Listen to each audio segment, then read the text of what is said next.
Hey, what's up, everybody? Let's get the screen up to share. A little bit behind here, just got in. I had this set up before I left for the day and I came in, so now we're good to go here. Hope everyone's doing good. Let's see who's in the house right now. We have Thomas, just FYI, live streaming at 3 a.m. local time, so I can't answer any questions. Okay, I think he's over in Europe somewhere, so no problem. Ghost, what's up, Ghost? We got you up today, fired up. Yep, I'm fired up too. Ghost, been waiting my whole life to have a pro coach like this guy. Look at my amazing, super awesome swing that definitely doesn't need help. That's correct. We're going to learn from your swing today. We're going to emulate what Ghost does and see what we have to do. All right, what's up, Joe? Joe, if you guys want to learn about baseball, go check out Joe's channel. Really interesting stuff. He's kind of like the equivalent of me, but baseball. Really fun to look at. Steven, golf equipment from China just got 10% more expensive. Yes, and my stocks are kind of suffering. What's up, Brian? Let's go. Why do golf swings get me fired up? That's what I do every day. I feel the same thing. Big Super Stud 8 is here to see swing meticulously scrutinized. There's no scrutiny here. It's support. This music is bussin', man. I haven't heard bussin' since 25 years ago. So, yes, it is definitely bussin'. Snowed in Canada for the first time and no one can drive. Vancouver, Canada. Also send help. Trump is going to be our daddy. Rest in peace. And we have LOL. Trump is everyone's daddy. And lastly, just like my childhood, talking to myself. Yes, I spend many times talking to myself, mostly about golf. No one listens, but glad you guys can join us. We have 4 or 5 people. I have 5 people actually scheduled today. So thanks for sending me your videos. And if you're new to this channel, go ahead and send me your face on down the line to info@liongolfacademy.com, and I'll definitely help you guys out. And we do this every week, Sundays, 6 o'clock p.m., and hopefully we'll get enough people to keep coming up, and we'll do another one, hopefully Wednesdays, maybe Wednesdays and Sundays, and just keep filling it up. So if you know anybody that's interested in this stuff, it doesn't have to be your swing. You just come and join us and have some fun and talk about Trump being everyone's daddy and about cool swings and baseball. We'll just do it, whatever. So first up, we have Chris, and Chris was with us last week. I don't know if Chris is on right now, but Chris was with us last week. I've actually got his screenshot here. He sent me somewhere along here. So this is the one on the right side is what we looked at last week. The one on the left side is what he's been practicing this week. So significantly better. We definitely see those hands are getting closer to where we would like. So we can see the amount of forward press here. Well, along with that shoulder tilt, he had such a huge angle to make up. So this is the angle we're talking about down here. Now, you can make that angle up any way you want.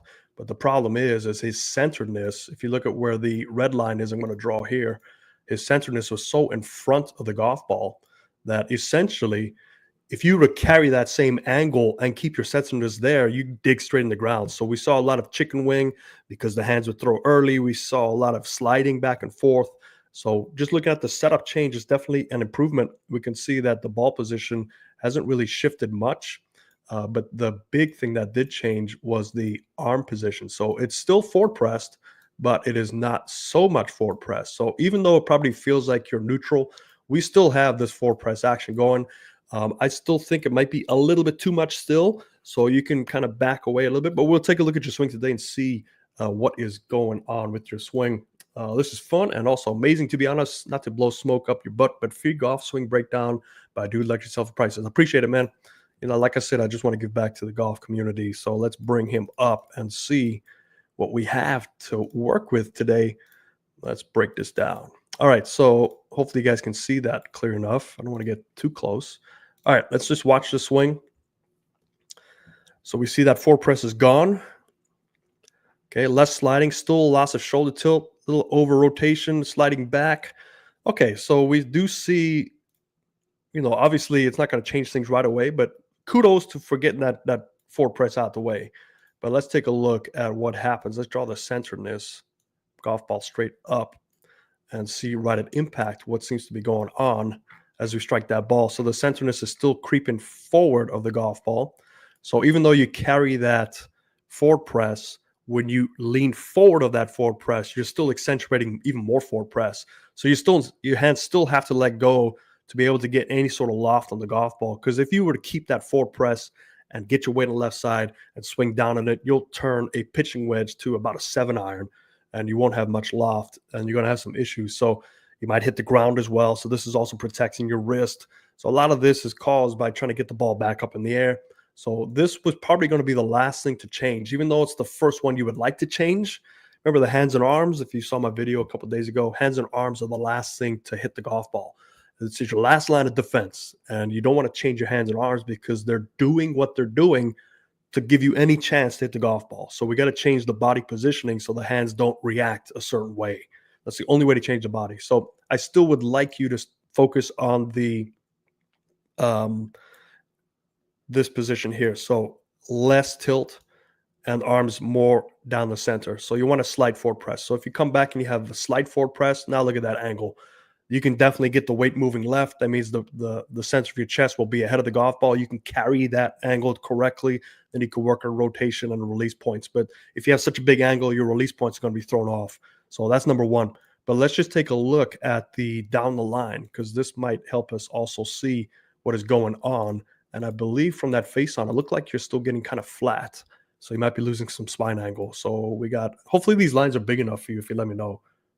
Patrick, hey, Tony, checking in with my 3-year-old, trying to get him initiated into the Barney Purple cult. Hey, what's that? Perfect. You know, he's only part of the cult if he gets a brand. So we got to get these tattoos. So everybody here has got to get a Barney Purple tattoo somewhere. Actually, don't do that, but maybe we can get some stuff going out there. So when you start losing your posture, that can also affect a lot of things. If you want to make these lines bigger, let me know. They're fine for me, but I don't know what it looks like on live stream. So just let me know. Yeah, so we still are picking up our shoulder, and we start losing shoulder tilt, which brings your hands flatter than they need to be. You're doing a decent job staying on that back brace line, and then you try and get those hands back out in front by leaning left and forward, and that's the steepness. So your shoulders try to recover themselves, and what you can see is, let's draw this in red, and this is basically where your shoulders need to be. So that's 90 degrees from the shoulder tilt. Now, as long as you can maintain that tilting, then your hands should fall into a relatively neutral position for your setup. But at the top of your swing, you see your left shoulder comes out of its posture. So again, we're raising up. And when you raise up, what happens to your hands? They typically go down with that raise because you're flattening things out. And then your hands get slightly lower than when they should have been. Although there are some benefits for this, is your hands definitely get deeper. So at least you're deep enough now. You can see if your hands were out in front, they wouldn't be as deep. So then you'd have to work on dropping the hands down, accentuating some tilt down, as opposed to you turn from the top to try and right your shoulder. So your right shoulder is trying to come back to where it should have been, but that's going to initiate a turn and a high steep motion. So your first move, you'll see your motion there is trying to right itself. So now you're very steep. You're back on the top plane line, where at this point it should be closer to the lower plane line. And then from there, it's just anybody's guess. Now you have to throw as well. So steepness with a forward press to start out with initiates throw to try and get the club back to out in front of you. So there's just a lot of little things going on here, but you couldn't really address it until you take care of that forward press. So it's important for that forward press. Is this you, Chris? Let me see here. Hey, thanks, Tony. Do you have a reference point for the right amount at forward press? Should my hands be in line with the belt buckle? Any drills for maintaining shoulder tilt? Okay, so it really comes down. There's no right or wrong answer to this. I'm just looking at what your body is doing based on that forward press. Now, don't get me wrong. I've seen people with really good forward press. Like I've seen people get away with this, because their body can do it. It just doesn't seem like your body is making the correct compensations. It can't remain in this posture to pull this one off. If you can remain in your posture, you can hold your angle, you can clear the left side more, you can get away with this. But since you can't do any of that, it's getting challenging for you to eventually stop that chicken wing. But your chicken wing has to be there to maintain itself. So I would say for you, you want to feel the complete opposite. You want to feel like you have back press. That's what it is going to seem like to you. You're probably not going to have back press. If you want to look at your face on from this point, that right shoulder is going to be tilted slightly lower just because the right hand's grip lower. That's okay if you want to remain that shoulder tilt, but just feel like these hands are, if you want any forward press, you want a little bit like that. But for you, just feel like they're going straight down for now. Even if you want to try on purpose to back press it, just back press it a couple of times just to give your body a complete different change to feel what it's like to do the opposite. And then at least you'll recognize, okay, this is a back press. and let me slowly work my way back into a neutral position. I think it's easier to do it that way than trying to back off your forward press, because your forward press, think about this, since you started, you probably had that pretty deep forward press. And the more you forward press, the more you're getting used to that. And that's your neutral position. So in your mind, you think that's neutral. So if I tell you to take away some forward press, you might take away, 10 degrees of forward press, and it's still, to me, too much forward press, but to you it feels like, man, that's almost straight. So you got to trick yourself. I hope that answers the question. Now, to remain in your posture, let's go back to this one. Ideally, you want to make sure that you're flexible enough. Number one reason we can't remain in our posture is we turn down. We can't keep that same tilt turn relationship, and it usually comes down to maybe the left side can't flex out enough. So maybe some more hip turn to help you keep that flexion. But you want to feel like this left shoulder for you, and I don't want to say you want to feel, but I guess the best way I can try to explain this is the left shoulder would like to think it goes down to like the right knee. So I want to accentuate that down. And again, even if you overdo it and you add tilt, like you increase your tilt, at least that's something completely different that you're used to. Because that first move there seems like the roll of the hands are trying to roll open. It could be because of the forward press, they're trying to get back to some sort of neutral. Who knows what's happening?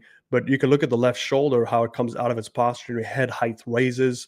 So you've got a lot of this rising up as your left shoulder gets higher. So it's more of a turn and let the left shoulder go down into you. And that's going to help you with your path too as well. If you go back to the start of the swing, you can see a lower path line.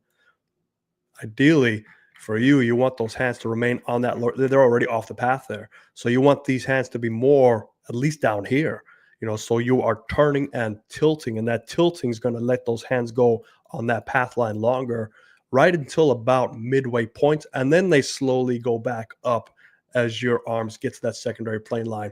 And then they should be, if you were remaining your tilt, let's redraw you from the beginning here. I know I keep going back and forth, but let's say this is your static position. That's where your shoulders should be. At the top of your swing, we're going to look at where your hands should be. So we're going to draw your plane lines. So there's the lower plane line, and then this is the upper plane line. And the upper plane line is parallel to the lower plane line. And as you get to the top, that butt of the club should be at, right about here. Now, it's not going to be there all the time, but you can only get there by lowering that left shoulder down, and naturally your hands will also get a little steeper. And then you can work on going down and around instead of now you have to go up and around. So you have a steepness motion because you self-correct. But I hope that helps you. Sometimes you can put a shaft over your shoulders here, like, and hug it, get in your posture, and you'll see if your shaft starts to go up this way or down, so you can get, exaggerated. Feel everything's exaggerated for you. So back press, left shoulder down. If you send another video and you're back pressing, left shoulder is going down, to me, that's successful because you put yourself in such an exaggerated position. Let's see here. Eric, you snuck in. Peace and greetings, man. Appreciate it. Patrick, Tony been going hard on Mac O'Grady rabbit hole. What are your thoughts on Morad? Mac O'Grady, I've met him a couple of times when I was working Riviera. He would come down to Riviera and hit golf balls, lefty and righty. The guy's, you can put it this way. What he feels he is doing is much like the great ball strikers. They feel like they're doing something, but when you really look at it and break it down, it's not really the case. And I think the problem with really good players and really good ball strikers is they're really good players and really good ball strikers. They're not very good communicators when they're trying to get their point across to the other person. So it's cool to watch. It's cool to understand. Man, I'm just anti-rabbit hole. I'm trying to help you guys out recognize that there's plenty of PGA pros in your neighborhood that deal with fundamentals. Fundamentals to me help 99% of amateurs. You work on your fundamentals, then you can start to make your body positions, but it's all based on what you're able to do. Mac can do what Mac does, but the way he interprets what he does to what he feels you should do, if a lot of it's lost in translation. So hope that helps answer that question there. Thanks, that helped. Appreciate it. We'll send you an update. Perfect. I appreciate it. Look forward to seeing the updates. How about for him, hold the club across the chest? There you go. Perfect. We think alike, Brian. I've struggled with shallow out my posture for years. Yep. Can't seem to maintain tilt. Yeah, it takes a while. You'll get it though. I mean, you're young enough in your golf journey where you'll get it. You just need the work ethic and repetitions. Right now you need to focus more on drills, like setup drills. Just think setup, setup, setup, and then that first part takeaway, left shoulder down. You can do it before you brush your teeth. Just have a anything. You don't even need a club. Just put your hands over your chest, look in the mirror when you got your toothbrush in your mouth, and left shoulder goes down. And just do that 20, 30 times a night before you go to sleep. Even that will help you tremendously. Let's see. We got one more. Can't seem to maintain. Okay, I already got those. All right. So hope that helps you. Let's see who is next. Okay, we have, and these notes are all over the place. So I think this is Thomas. I think this is the guy that is, yeah, he's over in Europe. So he's asleep right now. So let's wake him up with a nice thing here. So I'm a 19.5 handicap from Denmark. I first picked up the club. Let me play this for you guys. I first picked up the golf club around 4 years ago. So he started when he was 15. Oh no, I'm sorry. I don't know how old he is. And have played it casually ever since. I'm 6'3", so a taller guy. My irons are not extended, but I feel that as they should be due to the massive jump on my back at impact. When I look at my swing, I feel as if my hips take away the hips at takeaway extend too far back, and my posture at impact just sucks. I hope you Barney Purple my video and give a few tips and tricks. All right, so let's take a look at this. Yeah, so also a little bit of posture loss with the left shoulder coming up. A little overextension there. So I'll see what he's saying. Very active hands at impact. So there's disconnection with the hands. They have to race back out in front to get that club. Let's see the down the line. I believe this is still him. Yeah, that's him. Okay. Yeah, you see that scoop there again. Right there. So that's the hands trying to catch up to the center. There's a lot of rotation, disconnection. This doesn't mean it's bad. It just involves a lot of timing, and you can still play decent golf like this. It's just how much do you want to maintain your golf swing? Like for me, my goal for amateurs is to give you least maintenance golf swing as you can, because we can't all sit there and hit golf balls every day of the week. But this one will definitely require more maintenance. Okay, so let's just start at the beginning. Let's see that setup. Okay, so this is a slight forward press too, not too bad though. Definitely hunched over. So, a lot of this posture loss could come from clubs that are not fitted correctly. And he said he doesn't have fitted clubs. So that's a decent forward press. Those lines are a little off, but that's decent. Let's put the right brace line so we can see any motions on the right side. So yeah, definitely a lot of turning. Staying very centered. Almost stacking the left side at this point. So if you take a look at your top of your swing, you can see your angle is kind of sticking down, which is okay for an iron. You can get away with this. For a driver, that's not necessarily what you would like, because now you're going to have to figure out how to untilt that, and you might fall back. You might have to overdrive this. So it could be a lot of body manipulation, but it's still not too bad. We'll see what happens. We get ahead of the golf ball, which is fine. So centeredness is ahead of the golf ball, and the hands have to race it back out in front and scoop back. So looks like disconnection. Weighting is slightly left. Let's look at the down the line here. I can't see the ball, but we'll make this work. Okay, similar thing. It's not too bad. I mean, there's a little disconnection here. So you could see your disconnection right off the bat is you definitely had a lot of roll with your arms, and that club head is going to fall way behind you. So you might have to throw that back out in front. So let's look at the posture. Oh, I'm sorry. He wanted Barney Purple. What am I doing? We got to do Barney Purple right there. Arm hang is okay. So for the setup, it's okay. It looks okay. I mean, I know that you're a taller guy and you said you didn't have these clubs checked, but we'll have to take a look. But right there, you see that those hands roll right open. So this club, again, it's not wrong. I've seen good players get away with this. It all depends on how you compensate. But this can lead to compensations. So you don't really want compensations. So we could take a look at the left shoulder. Left shoulder is going up. And to make up for this left shoulder going up, your hands have figured out I'd better go back. So they're trying to offset each other. When they offset each other, hey, that's timing. One day they can offset each other perfect. One day they can't.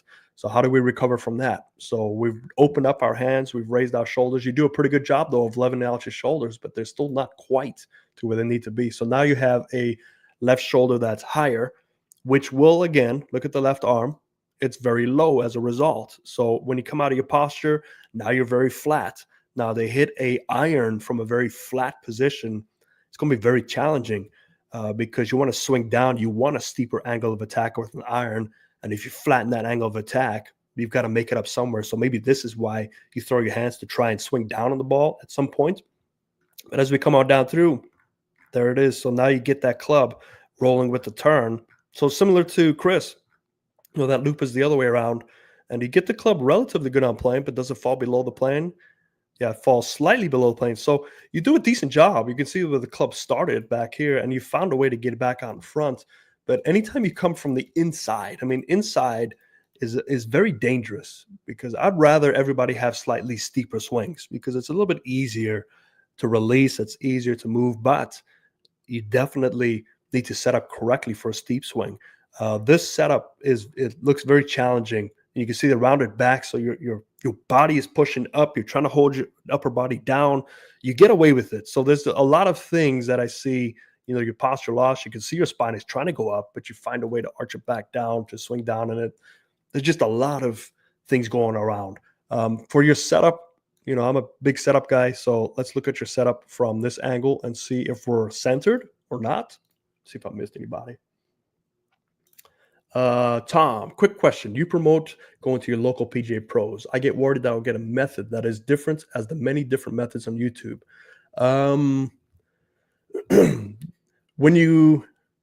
Have you tried looking on pga.org? So go to pga.org.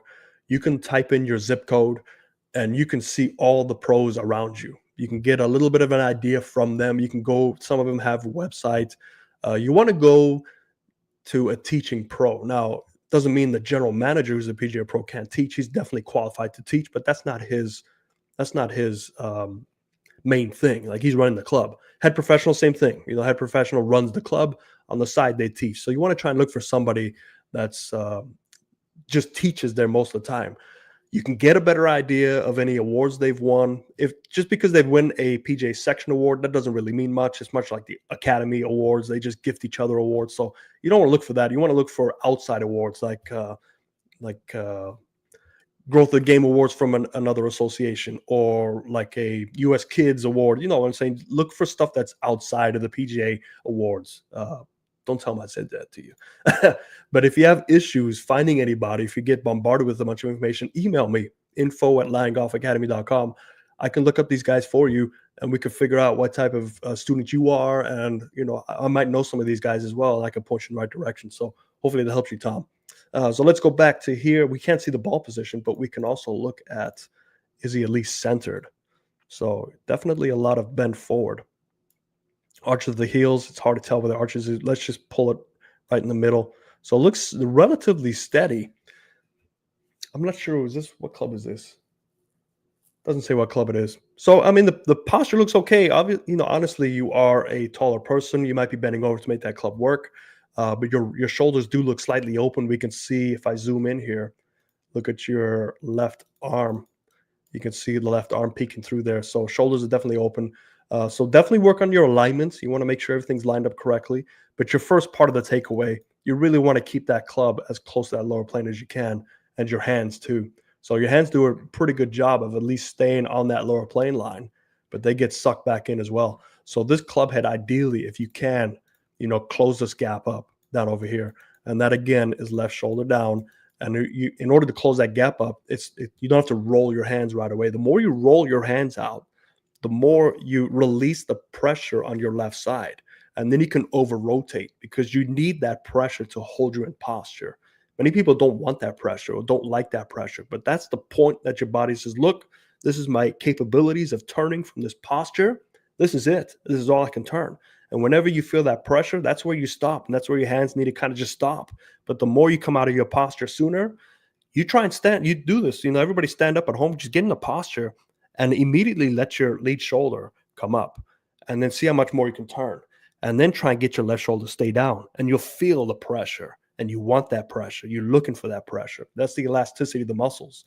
So muscles don't work like a rubber band. All you need to do is stretch them out. So when you contract them, they travel further and the speed is more and the connection's more there. So you're looking for that connection. So anything you can do to get this up over here.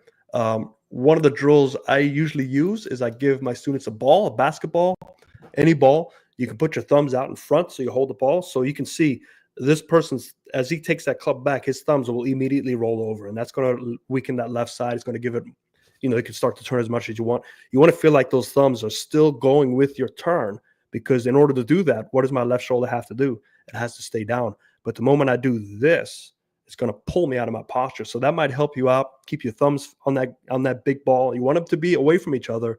They're like devils. As soon as they get together, it's very easy to turn. But when they're apart, and if I do this with my hands together, I don't notice it much. But if they're apart and I do this, look how much my arms have to move. So you want to separate them and train them to just go with the turn. That'll help you stay in your posture. They'll get this club a little bit closer this way to help you stay on that plane. And then just let it go from there. Let it evolve. So just like building a new house. You're going to start with the foundation, the first move of the foundation, and then address what happens after that. You don't want to give too much information. So hope that helps you. Hope you get a good night's sleep. Anybody else here? Thanks. You got it, Tom. No problem. Let's see who is next. We have, man, this is a tiny view, but we'll zoom it up. All right, let's see who this is. Already got Chris. Nope. Here we go. Here's my notes. I put Brian outdoors in the snow. Like this is a true warrior right here in the snow. We have, hey, love the segment of your swing breakdowns. I'm fascinated to listen to. Hope to get on.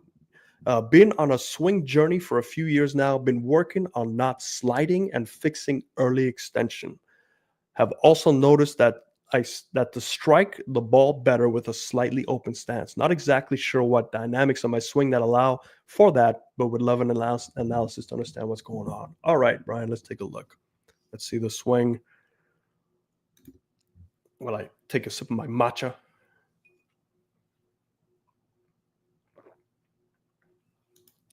Man, look at that. Was that ice coming off the ground there? That's a warrior right there. Freezing snow. All right. So we're throwing our hands slightly at it. Yeah, I see. It doesn't look like the tilting's going down to strike down, and then you have to make up it with the hands. Let's see from down the line. Oh, it's doing this again. So unfortunately, you're the unlucky one this week. It won't let me move up. So we have to do with this small view. Yeah. Okay, let's break this down. Let's first look at it from face on. See if it makes more sense this way. So this one will allow me to move it around, which is a little, will it? Nope, again. Okay, I don't know what's going on with the computers. We'll have to do with this. All right, let's do this in yellow since it's such dark over there. We can hardly see. Hands going right through the center, which is pretty decent. That's not the center. There you go. Okay, decent starting point. Grip is a little strong, it looks like. Let's take a look at this first motion back and see if we maintain that tilting. Okay, a little bit of right hip slide. Yeah, okay, we're just not carrying down that angle a lot, and we start to throw our hands too soon right at the very end. So I can see that this might be some heavy shots, some thin shots. What's his handicap? Let me see. Doesn't say. He says no limitations. Let me see that. I take other notes. No limitations. Practice about 3-4 times a week. He's self-taught. Misses off the toe. Played baseball. Main sport was wrestling. Went for Division I wrestling, so he's clearly an athlete. So he believes that from wrestling, he has fast hips and was spinning out too quickly. Short-term goals to get rid of the toe strike and get a nice consistent fade going, and long-term goals to consistently break 80. And he has been fitted for clubs, so that'll give you some more information there. Does a good job holding that angle. It does close the club face. So what I'm looking at,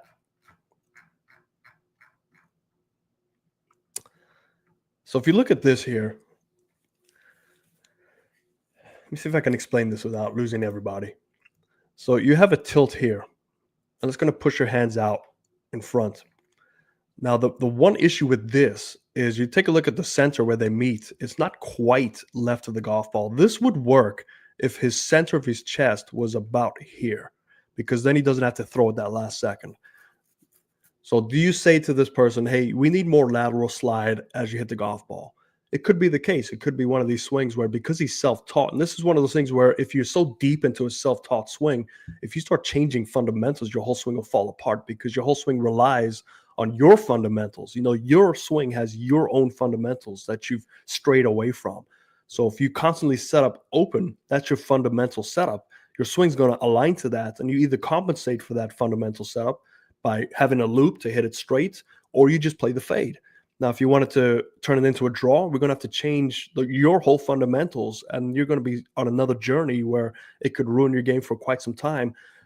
So, my number one concern is how to get him to get that weighting more left so he can actually strike down in it and not throw his hands to save it. And you can see right at this position here, we have that break, and the left arm is kind of buckling under and a little tiny bit of a chicken wing. We see that disconnection here. So if you draw this, that's his shoulder tilt. At this point, on a fundamentally sound swing, those hands should be a little bit more out and about centered with the chest, and they're behind the 8 ball. So at some point they get disconnected. And I don't think it's a disconnection on the way down.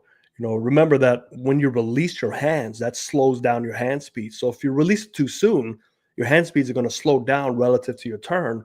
And what does that leave you? That leaves you with a gap over here. So he looks like he carries his angle pretty decent to right here, right? So the club is right on the right hip and it's parallel with the ground, which is pretty good. It's pretty close to that golf ball carrying a 90-degree angle. And as he strikes it, you can see hand has to go a little bit too soon. And that's why we see all that snow kick up. That's a lot of that's a lot of snow. I see why he's wearing like a rain jacket out there. So it might just be something as simple as saying, "Hey, get that weight more left," because of this homemade swing. And I don't say homemade swing to be bad. A lot of us have homemade swings. And that's the problem. When you do have a homemade swing, you have your own fundamentals and you can't really apply normal fundamentals to it. So we see similar thing here, same posture loss going on. And this is, a big thing that's overlooked is making sure you keep your shoulders level with your tilt on your golf swing, because that makes everything kind of fall into place. And naturally, the hands move up and naturally you can hinge and hold correctly. So we do see a slight open body, but a neutral to closed foot line. So this is part of what he's talking about when he's trying to, hit these soft fades. And originally we can see that he's able to keep his hands relatively close to that lower plane line, but this club is beneath the plane line. And we start to see those shoulders kicking up slightly. At the top of his swing, he does a decent job there, but look at the arms. Now the arms, because they were low, this disconnection here, he has to raise them up. This is how he's compensated to get to that top plane line. So he gets there pretty nicely, but now that, it's gone a little bit too far, but this is momentum. You can't really control momentum. If you have a fast backswing and you take it back aggressively, this is just going to happen because we're just not strong enough to hold that. So as we come on down through, let's back these red lines up. Let's look at his triangle and see what happens. So the triangle is right through, right? So anything that's right, let me zoom in for this because we don't need the impact. So anything that's right of this triangle will lead into a steep fade. It's fade all day long. Pulls, pushes, heavies, anything that's on that line, it's going to be pretty good. Anything that's behind that line, it's the opposite. Now we're doing draws, we're doing rope hooks, we're doing blocks. Pushes. So this is very important, like where your triangle's at the top and how it naturally comes down. Now, if it naturally always moves to our right and you produce a fade, hey, that's your natural ball flight. Live with it. You can fight it all day long, but that's probably what's going to happen. So we see immediately, look how far right that goes. So that's steep. So why is he steep?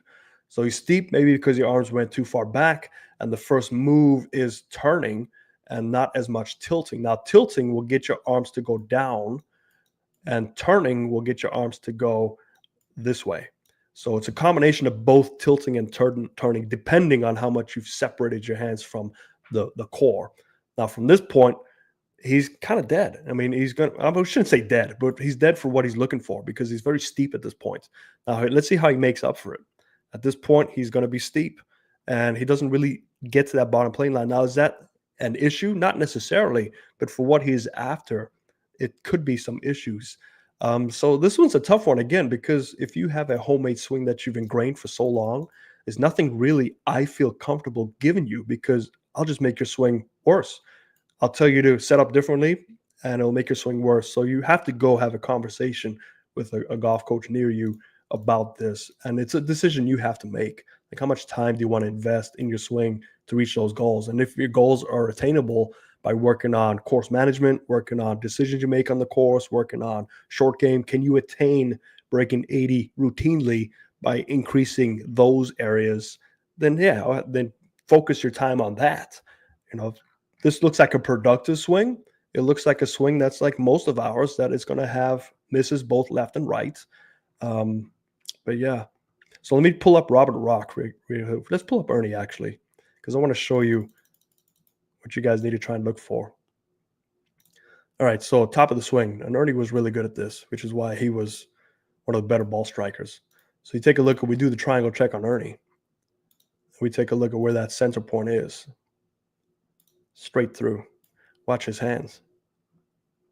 Look at that. They never leave that triangle on the way down. And they really only leave the triangle right there, which is pretty late. Usually even the tour pros, they're increasing the turn at this point, and their hands are already probably out to here. So Ernie was able to do such a good job of staying connected to that turn and that tilt that it didn't rely much. And even past here, you can see the hands are still, they're right there. They're right in the center of his chest. So that's the key. You know, how do you get your hands to stay connected? Connection is the key. It's not only on the way back, it's the way through. Way through is probably more important than the way back, but the way back can set up a motion where it becomes harder time. So, you know, to answer your question, Brian, it's if this was me and you, okay, so don't take this exactly, but if this was me and you as a coach and a student, obviously I'd be seeing you much more. So I don't know if Ghost, that's you. You're up next. I don't know if like this is a journey that you want to take with somebody, but if this was me, we'd be working on trying to get this club head above the hands at this point to help you out, so you don't have to get that significant change from midway point, so your hands don't rise up and go past, and now you're disconnected and they come out through. And then some better weight distribution. Now your weight distribution could be caused by you recontouring your hands, which kind of tip you back and forth. So that's what I would be working on. You want to make sure you consult with a PGA pro. And obviously, I don't know your complete game. If I could convince you to try and get to your breaking 80 routinely by working on other areas, that's where my focus would be as your coach. Just knowing and understanding how hard it is to change a homemade swing that has been ingrained for years. It's very tough. It's a tough thing to do. So I know it's probably not what you wanted to hear, but it's the truth. And I'm sorry, but I don't like lying. Let's see, we got a bunch of stuff up here I missed. What's his handicap? Let me see what. Oh yeah, I already got that one. 13. Brian, are you on? Is Brian up there? Yeah, Brian. I didn't see you up there. Sorry. So Brian, hopefully I didn't know you were there. Hopefully, let me know if that makes sense to you. But appreciate that. Smash the like and subscribe. Yes, please do. And yeet. I still don't know what yeet means, but I don't want to show my age too much. All right, next up, we have none other than Ghost of 8. Now, Ghost of 8, this is an athlete right here. And I say this because he is 6'6", 250, ex-pro basketball player, has a bum right elbow, doesn't allow it to fully extend, stuck slightly bent. He's currently a 10 handicap according to his apps. He's never had a coach. And because he is so athletic and he's played a lot of sports, he can change his swing daily, it feels like, and get away with it. And I've dealt with professional athletes in the past, and they are quite amazing that they can start to hit the ball basically from anywhere because they have really good hand-eye coordination. He has extended clubs. I believe they're 1.5 inches, and I think 3 degrees upright. Is that Ghost? Let me see. Brian. Yeah, man, sounds good. Thanks for breaking down lots of features and stuff. I couldn't see myself. Okay. So let me know. I mean, keep me in the loop. I want to be a part of your journey here and helping you. I don't want to feel like you're being gypped out of anything. So with Ghost, let's take a look at his overall swing. Let's put some blinds up here. And I got a question for you, Ghost. because I think this plays a big part in your swing and your compensations. So back brace line, spine angle line, and we're going to hit play. Let's find where it starts, right over here. Okay.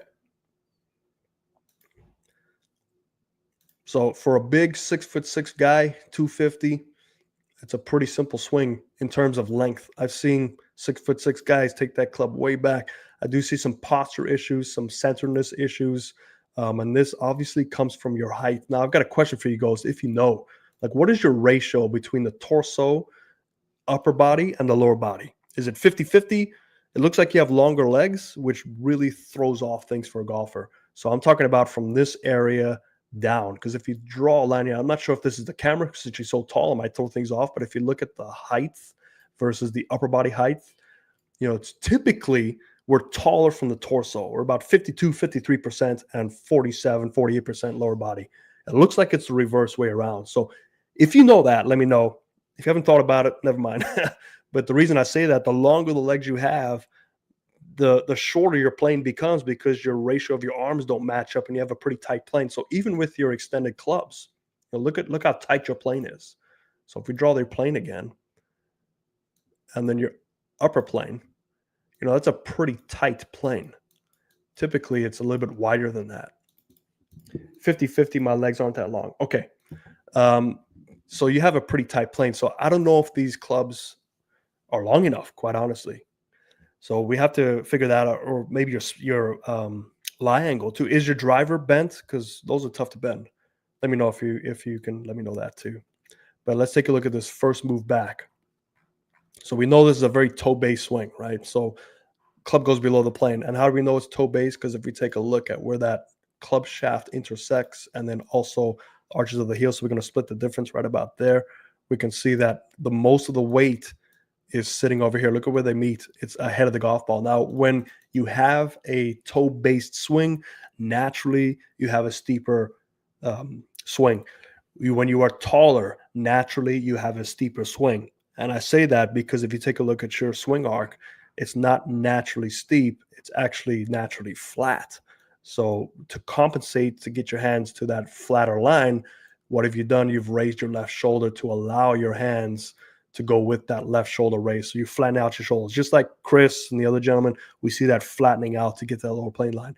Positives and negatives for that. So positives is you're lower to that plane line. You don't have to do a lot of moving around with your arms and hands. Some negatives is it's a little bit harder to get some weight distribution because you don't necessarily turn and tilt, and that tilting helps you get your weight to your right side. The lack of tilting, you could be staying stuck in the center. And I say that because as you strike this golf ball, look at where your weight finishes. You say you fall back to that back heel, like you should be completely off your heel at this point. And somebody of your size, 250, 6'6", if you get, man, there should be no reason why you can't hit it 290. When you say you hit it 250 easily and 250 to 270 when you time it, in the summer you can go to 280. Like 280 should be your normal 250, if that's makes sense to you. Let me see, my arms aren't long either. Nope, standard driver. Okay, so you might want to look at that driver too. You might need to get it lengthened out to help you out, so you can get that taller spine angle to help you stay in your natural tilt. So if you look at your natural tilt where you get to the top of the swing, like at least that is a natural tilt. So your shoulders can turn according to that, if that makes sense to you. So you want to promote natural abilities. And if that's your natural setup, you might not have to be so far away from the golf ball to get to that golf ball. You can stand a little bit closer and be a little more turn and get your arms to be more up and down, which will help you come from the inside and get some weight distribution. But you do a decent job of recovering. I mean, I like the fact that even when you get down to here, that club head, look how close it stays to that plane line. So you have a really good recovery, which is, again, one of what these professional athletes can do is they can recover. They understand athletic abilities and athletic motions because it's what they do their whole life is run around and work with balance points. So you stay pretty relative to that spine angle. So if you look here, look at your green line, you're still in that spine angle that you adjusted from your setup. So you find an adjustment from your setup and you stay in that adjustment. So I'd rather you set up to that adjustment and start using your weight distribution correctly. So Number one, maybe get a longer club, maybe go get fitted for a driver. Number two is you got to figure out how to stand closer and taller to get your feet more under your centeredness. So if you're centered, let's say you can get your plane line slightly lower, right? Because we can start to change with the way you set up a little bit and you're standing a little bit taller. Now, if you take a look at your centeredness, it'll be closer to that center. You want your centeredness to be the arches of the heels to be fairly close to that. And for you, standing taller and getting the arms to hang closer might help that. Now you can go a little steeper naturally, and you can start to rotate and move right to left. Now, I say that, let's take a look at your setup here. And I know this is with, I believe, let me see what club this is. I think this is with a wood. Yeah, so this is with a wood. So if you take a look at this setup here, I mean, look at the amount of forepress you have. So when you start to forepress this much with a wood, remember woods, you don't really want to strike down on it as much. Hybrid, you want to try and strike down because that's more like an iron. But woods, you don't really need that much forepress. And along with that forepress, there's two ways to forepress. You can turn your body to forepress, or you can tilt your body. Typically, when you tilt your body, your weighting stays in the center. When you start to turn your body to reach for that golf ball, look at where your weight is. Your weight's stuck on this left side. Now, when you have a weight system that's stuck on the left side, that basically a stronger grip, hands forward with a wood, you better do something to compensate that. So if we take a look at your centeredness here, let's take a look at as you get down into impact. Once you strike through, what happens to your centeredness? It starts to fall back and it's moving up to allow your hands to get reconnected, and you start to throw your hands to try and add loft to the club. So you don't really get any benefit of forepressing because as you strike the golf ball, there's your golf ball striking position, and you can see your club shaft is right there. So you're naturally trying to carry some forepress over anyway, but you do it a little reverse. You go from left side and you fall back right side. If you want forepress as natural, you go right side and you finish left side. That left action gets your centeredness ahead of the golf ball, imparting natural forepress. You're starting with unnatural forepress, and there's no way to increase that because your ball position is so far on the right side based on your setup that you have to fall back to get that ball position to fall in your centeredness, and you have to throw your hands to release that forepress. So you're sacrificing a lot of distance, but you might be getting away with it because of your athleticism. But if you take a look when you finish again, is look at the weighting. So a lot of this falling back, and there's some weighting being supported here. This should be the other way. This should be the right leg should be completely straight as the left hip is over here. So we're losing a lot of your size. Like your size is just being dissipated because of your setup. So I hope that makes sense to you. I'm not sure if it does. Let me see here. 7 wood. Okay, so that's a 7 wood. So yeah, even the 7 wood. I mean, nowadays these 7 woods are like old 5 and 3 woods. So hope that makes sense to you, Ghost. Overall, I think you've got a really good swing for what it is. Never really taken lessons, just kind of figured out on your own to get to a 10 handicap. You made it work. But if you really want to get some consistency, you've got to use that body more effectively. You've got to be able to manage your weight system better. You've got to get in more neutral positions. This position here, if that ball position's back here, I mean, look where it's connected to in your body. It's connected to almost on your right shoulder. There's no way for you to hit that golf ball unless you get your centeredness closer to that X as you hit it, which you do really well. Because why? You're an athlete. You figured that out. So you figured out how to do that. But if you start correctly, as you take that club back, you can move the weighting over here as you stay in your posture. And now you've got your 6'6" frame. You can move that this way. You don't need a lot of effort with your hands and arms. It becomes more of a body rotation. You should just absolutely crush this golf ball. So I say here, absolutely makes sense to me. All right, Ghost. Hope that helps you, man. Appreciate your support here. And let's see. Did we do everybody? We got Chris. We got Ghost. We got the Snow, Brian Snow. We got Thomas. Morgan. We're missing Morgan. Where is Morgan? There's Morgan. All right, so I don't know if you guys remember Morgan and his buddy Flea from New York. They enjoy that, hopefully. Flea and Morgan. All right, so Morgan has issues here, and he wants to know, I really struggled to hit fades. Any tips on how to? Because the last fade I tried to hit, I double crossed. That sounds so normal for us. Or should I just be happy with hitting a draw, which is more natural to me, and just take out one side of the course? Basically, that's what he's trying to feel like. So I think I have this swing here is his normal one. No, that's his. I think that might be his double cross. Let's see here. No, that's his double cross. Okay, so this is his double cross swing. So if you see that ball position, we'll draw where the X is here, and then let's go to the ball flight. So it takes off right here. So it looks pretty square to the target, and then it falls over. You can see it curving pretty hard there, and it just keeps curving. So he wants to try and know if he can get rid of that. And anytime he tries to get rid of it, he overcompensates. And I believe a two-way miss comes in. So there's two ways you can think about this, Morgan. I mean, how badly do you want to hit a fade? And is it really worth trying to change a couple things to hit that fade? I'm always a fan of just do what's natural to you. If you always hit a draw, just hit a draw. I mean, it doesn't have to be perfect. We're not tour pros out there trying to set the course record on fire. We're just happy that the missus let us get away for a couple hours to play some golf with our buddies. But if you really wanted to learn about what causes a fade, you're looking to create a path that's left of your club face relative to your targets. And it's always to your target. Target is the key thing. If you have no idea where your target is, I don't care what your path and club face numbers mean. It means absolutely nothing. So you need to establish a target. So I assume you're picking one of these targets, and I assume you're setting up correctly. So if that's the assumption is correct, and if for those that practice and they need to learn how to fade or draw, and you're looking at numbers and you have a launch monitor, that launch monitor is useless unless it knows where you're aiming, and you and the launch monitor can agree that's the point you're aiming at. So make sure when you set these launch monitors up, some of them usually have a little line that you tell them where you're setting up, and then you make sure that's where you're setting it up. And how do you make sure? You put a club down that's parallel to that.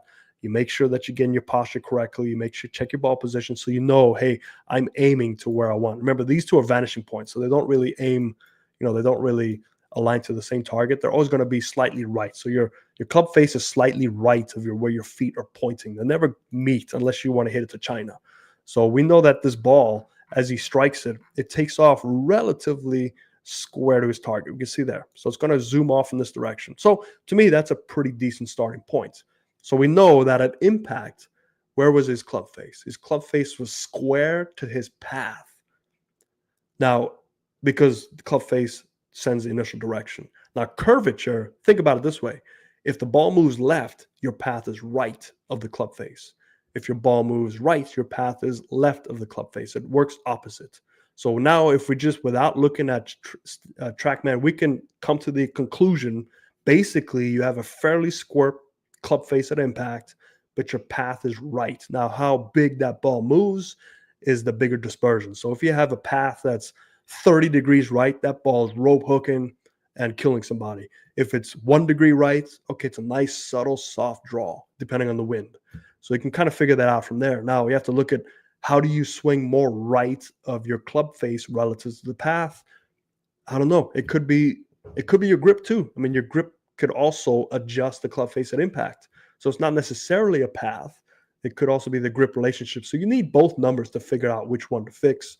But then you have to figure out, okay, once you find both numbers, what do you need to fix? So if we take a look at your swing here, we don't really tell much of the golf swing because we only see half of you, but we can definitely see that raising up, and you do a really good job of raising back down. Now this motion here, you can see you have a lot of shoulder tilt and turn. So this could cause some issues with the path, specifically coming slightly from the inside. And this is a good problem. I think that most amateurs would love this problem to have, is to how to learn to hit a fade. I think most amateurs want to do the other way. So what I would recommend is it's hard to answer this question. If you want me to try and answer this question, try and get a fuller swing, maybe a face on view so I can see that ball position and what your tilting does, what your weight distribution does. Do you make up for it as you come on back down? How do you make up for it based on your ball position relative to your center? A lot of these things can be answered, but just basically from this video, that's the best way I can answer this and try and educate you on what causes ball flight. And then maybe you can just tinker around with it. Maybe feel like your path needs to be more this way to offset that club face. Don't just open the club face and think that's the issue. That's not going to solve many problems. I might open another can of worms. So I hope that helps you. And we are right bang on an hour. So that was great. Perfect amount of people. Hopefully that, guys, helped you. If you have any questions later on, just leave the comment down below. Other than that, I have nobody else. And if you're watching this, and if you're in the audience and you would like to submit your swing for one of these, there's no fee involved. There's no hidden link you have to click to give me your social security number. Just send me a video face on down the line. I'll analyze, give me your problem, let me know your history. I'll get you down the right path. But remember, I'm not the answer. I'm here to help illuminate the situation so you can go seek other professionals near your area. Support your local pro. That's what it's all about. They have families to feed. Try and stay away from this free stuff out there because you usually get what you pay for with free stuff. All right, Joe. Awesome stuff as usual. Thank you, Joe. I appreciate it. Great talking baseball with you. Other than that, no problem, Ghost. I appreciate it too. With a better setup, you'll be a beast. You talk about it, man. That guy's gonna be he's a beast already. You can tell he just bounced the ball. Other than that, I hope that makes sense to everybody. I will see you next week. I still can't believe that Lakers trade. That's just amazing. I don't know what they were thinking, but there's a deeper story that's going to come out soon. We don't know. All right, guys. I'll see you next week. Thanks for the support. Fairways and greens.